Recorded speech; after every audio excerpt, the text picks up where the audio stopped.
بسم اللہ الرحمن الرحیم السلام علیکم۔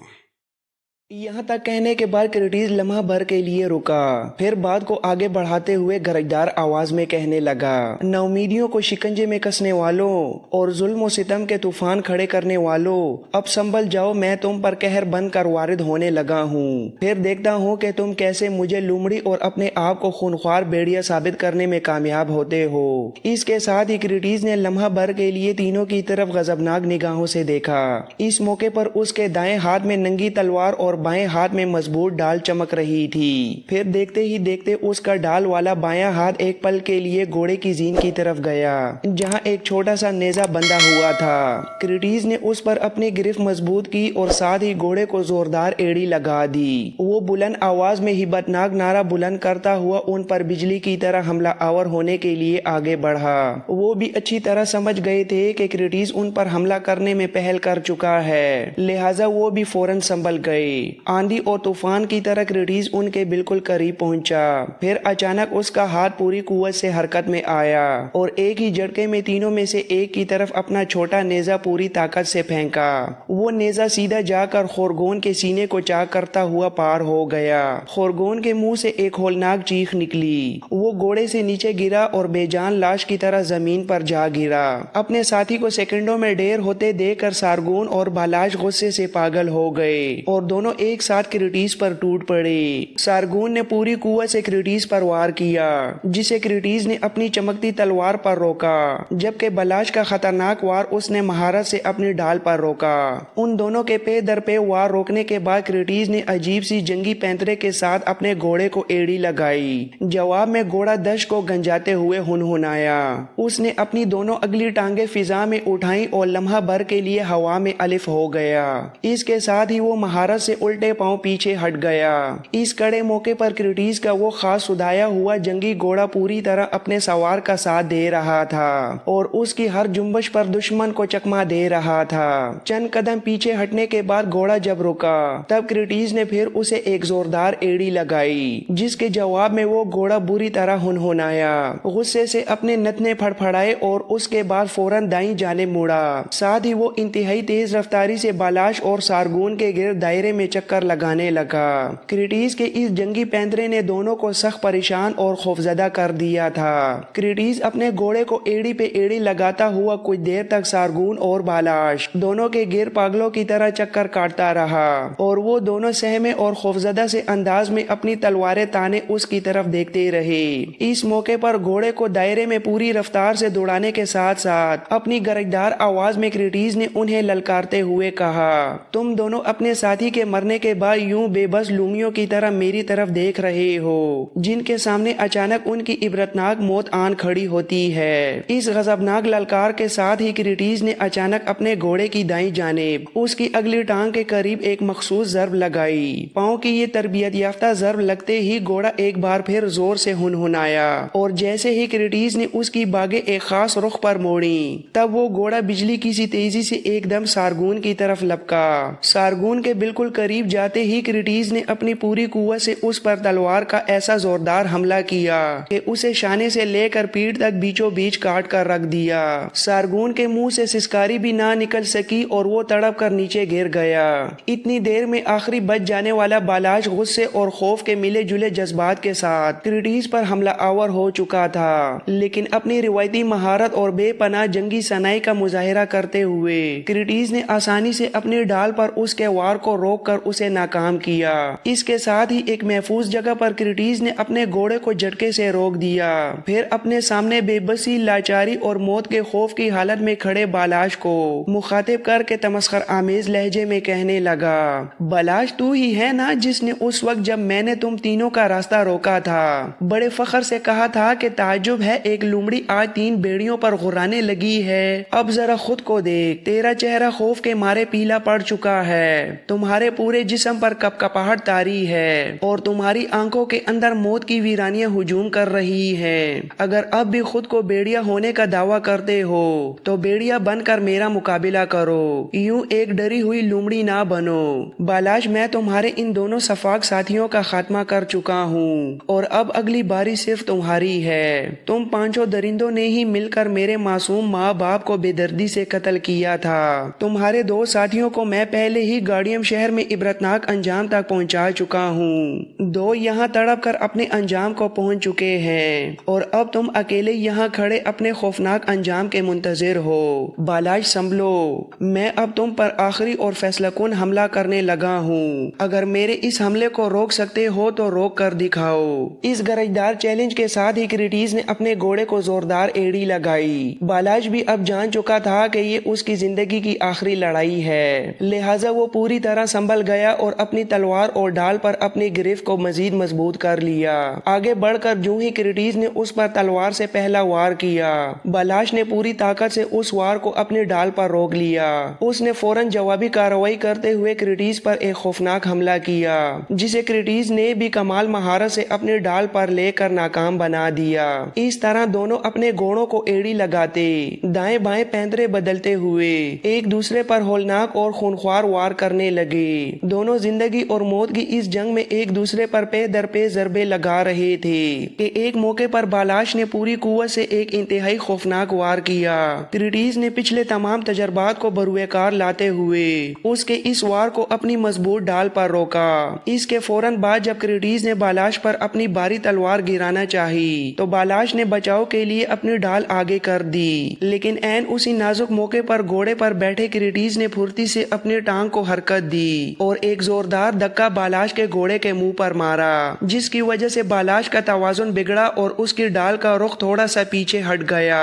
عین اسی سنہری لمحے کا فائدہ اٹھاتے ہوئے کریٹیس اپنے اصل کام کی ابتدا کر چکا تھا۔ اس نے آسمانی بجلی کی طرح اپنی چمکتی تلوار بالاش پر گرائی اور اس کی تیز دھار تلوار بالاش کے جسم کو بے دردی سے کاٹتی ہوئی پار نکل گئی۔ بالاش کی روح تڑپ کر پرواز کر گئی اور وہ اپنے ساتھیوں کی طرح خاک پر جا گرا۔ اس وقت دور مغرب کے افق پر سورج تیزی سے غروب ہو رہا تھا اور دن کا اجالا اندھیرے میں بدل رہا تھا۔ کریٹیس نے الرٹ ہو کر دائیں بائیں اور دور دور تک دیکھا، لیکن وہاں اس وقت ان کے علاوہ کوئی دوسرا انسان موجود نہیں تھا۔ اپنے گھوڑے پر ہی بیٹھے اس نے پورے گرد و نواح کا ایک تفصیلی چکر لگایا تو اسے قریب ہی ایک گہرا ویران گڑھا دکھائی دیا۔ اس نے ایک ایک کر کے تینوں قاتلوں کی لاشوں کو گھسیٹ کر اس اندھے گڑھے میں پھینکا اور ان پر مٹی ڈال کر انہیں ہمیشہ کے لیے دفن کر دیا۔ لاشوں کو ٹھکانے لگانے کے بعد زمین پر مرنے والوں کا جو خون گرا تھا اسے بھی پاؤں اور مٹی سے رگڑ رگڑ کر اس نے اچھی طرح صاف کر دیا تاکہ پیچھے کوئی سوراخ باقی نہ رہے۔ پھر وہ مرنے والوں کے تینوں گھوڑوں کو اپنے آگے ہانکتا ہوا تیزی سے اس سرائے کی طرف بڑھ گیا جہاں اس نے عارضی طور پر قیام کیا ہوا تھا۔ سرائے میں پہنچتے ہی اس نے رات کے اندھیرے کا فائدہ اٹھایا اور اچھے داموں ان تینوں گھوڑوں کو وہاں کے ایک سوداگر کے ہاتھ فروخت کر دیا اور اپنے ماں باپ کا بدلہ پورا کرنے کے بعد اسی رات وہ ہمیشہ کے لیے ار شہر کی اس بابلی سرائے کے علاقے سے کوچ کر گیا۔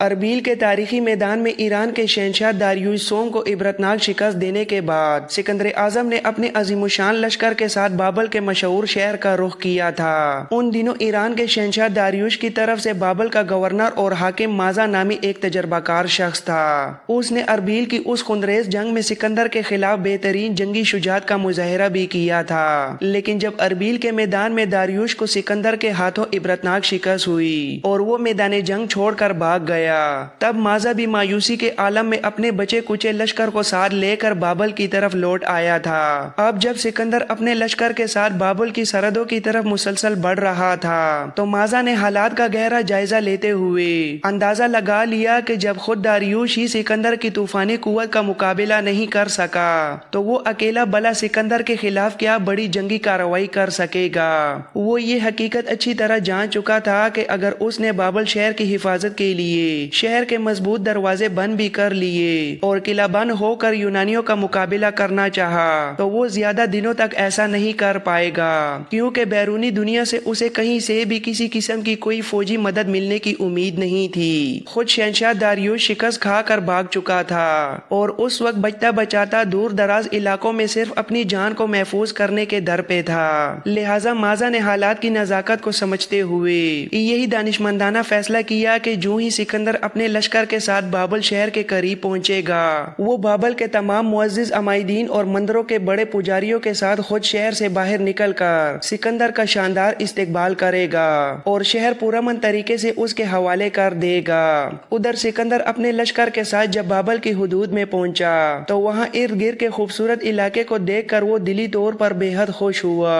اگرچہ ایک دوراندیش سالار ہونے کے ناطے اس نے اپنے پورے لشکر کو ہر قسم کی ناگہانی صورتحال کے لیے بالکل تیار، مسلح اور مستعد رکھا ہوا تھا، تاہم اسے اپنے تجربے کی بنیاد پر یہ امید تھی کہ بابل کا حاکم اب شہر سے نکل کر اس کے لشکر کے خلاف کسی قسم کی مسلح کارروائی کرنے کی جسارت ہرگز نہیں کرے گا۔ بابل کے نواح میں جب سکندر اپنے لشکر کے ساتھ وہاں کے زرخیز باغوں کے درمیان سے گزرا جنہیں پانی کی ایک نہر سیراب کرتی تھی جو دریائے فرات سے نکالی گئی تھی، تب اس پرسکون ماحول کو دیکھ کر سکندر کے دل کو خوشی اور سکون ملا۔ اس کے علاوہ جس مرکزی شاہراہ پر سفر کرتے ہوئے سکندر بابل کی طرف پیش قدمی کر رہا تھا اس شاہراہ کے دونوں کناروں پر سکندر نے دیکھا کہ لیموں اور سنگتروں کے بے شمار درخت دور دور تک پھیلے ہوئے تھے جنہوں نے اپنی بینی خوشبو اور سائے سے اس شاہراہ کے طویل سفر کو کافی حد تک خوشگوار بنا رکھا تھا۔ سکندر جب بابل شہر کے بالکل قریب پہنچا تو بابل کا گورنر بڑے مذہبی پروہتوں اور حکومت کے اعلیٰ عمائدین کے ساتھ شہر کی فصیل سے باہر نکل آیا اور انتہائی شاندار اور شاہانہ انداز میں سکندر کا استقبال کیا۔ مازا اور دوسرے بابلی پروہت سکندر کا شایان شان خیر مقدم کرنے کے لیے اپنے ساتھ قیمتی جواہرات، چمکتے سونے کے ڈھیر اور انتہائی بیش قیمت پارچہ جات اونٹوں پر لاد کر لائے تھے۔ سکندر نے مازا اور دوسرے پروہتوں کے اس پرجوش خیر مقدم اور تحائف کو انتہائی فراخ دلی کے ساتھ قبول کیا اور ایسے شاندار استقبال پر سکندر مازا اور اس کے تمام ساتھیوں سے بہت خوش اور مطمئن ہوا۔ اب وہ اپنے لشکر اور استقبال کرنے والے مقامی عمائدین کے ساتھ اسی خوبصورت نہر کے کنارے کنارے آگے بڑھ رہا تھا جو دریائے فرات سے نکالی گئی تھی، جو بابل کے تمام مضافاتی علاقوں کو سیراب کرتی تھی۔ بابل شہر کے قلب کی طرف بڑھتے ہوئے سکندر نے اچانک راستے کے ایک اونچی جانب اونچی دیواریں دیکھیں جو منزل بہ منزل اوپر کی طرف اٹھی ہوئی تھیں اور ان مستحکم و مضبوط چھتوں پر درجہ بدرجہ خوبصورت اور ہرے بھرے باغ لگے ہوئے تھے۔ یہ دراصل بابل کے وہ تاریخی باغ تھے جنہیں بابل کے عظیم حکمران بختنصر نے اپنی ملکہ کی یاد میں تعمیر کروائے تھے۔ اب سکندر ایک بہت بڑے جلوس کے ساتھ ان باغوں کی محرابوں کے طویل سایہ دار راستوں سے گزرتا ہوا بلا آخر بابل شہر کے مشہور اور تاریخی دروازے باب اشتر کے قریب پہنچا۔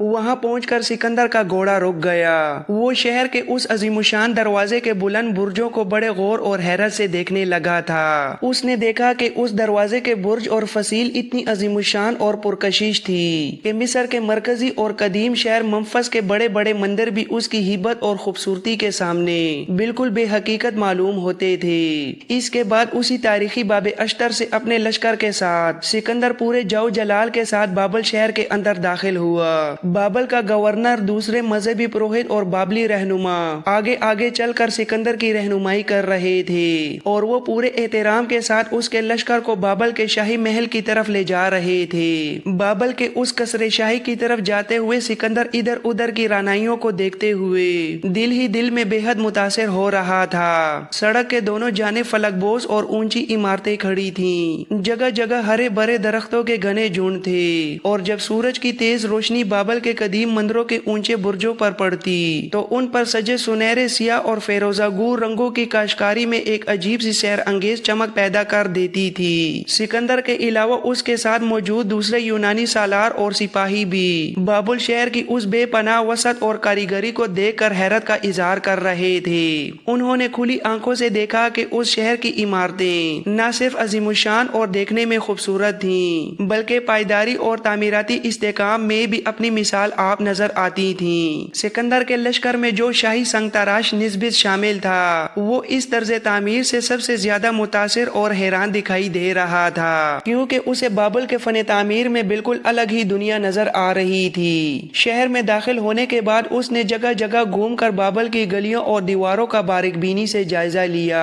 اسے وہاں یونان کی طرح عام جگہوں پر کوئی تراشیدہ بت تو نظر نہیں آیا، لیکن جن چیزوں نے اس کے دل و دماغ پر گہرا اثر چھوڑا وہ بابل کی خوبصورت پکی ہوئی رنگین ٹائلیں تھیں جو عمارتوں پر جگہ جگہ جڑی ہوئی تھیں اور جن کے اوپر فنکارانہ مہارت سے عجیب و غریب اور ہیبت ناک تاریخی جانوروں کی شبیہیں اور تصویریں بنی ہوئی تھیں۔ یونانی یہ دیکھ کر بھی شدید حیرت زدہ ہو رہے تھے کہ بابل کی اتنی عظیم الشان عمارتیں محل اور مضبوط فسیلے پتھروں کی بجائے مٹی کی پکی ہوئی اینٹوں سے بنائی گئی تھیں، جنہیں شاید لاکھوں غلاموں نے مٹی کے خاص سانچوں میں ڈال کر تیار کیا تھا اور پھر انہیں بڑی بڑی بڑھیوں کی آگ میں پکا لیا گیا تھا، جبکہ کچھ کو تیز دھوپ میں رکھ کر خشک کر لیا گیا تھا۔ یہاں تک کہ عمارتوں کے بڑے ستون بھی مٹی کے بنائے گئے تھے اور پھر اعلیٰ ہنرمندی کے ذریعے ان میں ایک خاص طرح کی شیشے جیسی خوبصورت پالش پیدا کر دی گئی تھی۔